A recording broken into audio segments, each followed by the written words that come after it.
জয়গুরু। লোকে বলে ধনীরা ভালো মানুষ নয়, যত ধনী হয় ততই কৃপণ হয়।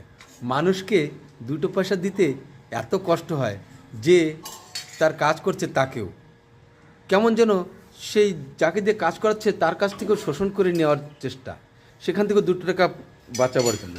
কিন্তু এই যে পরশ্রী কাতরতা, নিজে গুটকা, পান, বিড়ি, সিগারেট আরও কত কিছু কত রকমভাবে ব্যয় করে, কিন্তু তখন সে কৃপণ হয় না। যেটা করলে তার শরীরের খারাপ হয়, তার মনের খারাপ হয় এবং নিজের অনেক কিছু ক্ষতি হয়, সেখানে কৃপণতাকে দেখায় না। কিন্তু কাউকে দিয়ে কিছু কাজ করালে সেখানে কৃপণতা খুব করে দেখায়। 1 পয়সাও তাকে কাজের বাবদে বেশি দিতে চায় না।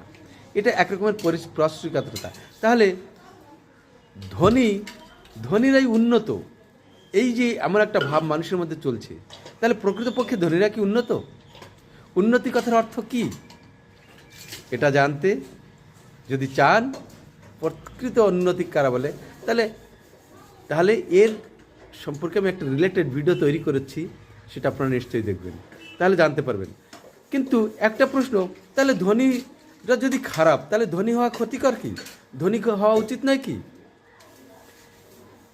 ধনী হওয়াটা ক্ষতিকারক নয়, কিন্তু কি হওয়া ক্ষতিকারক সেটা জানতে হলে এর রিলেটেড ভিডিওটি দেখুন, সুন্দরভাবে বুঝতে পারবেন।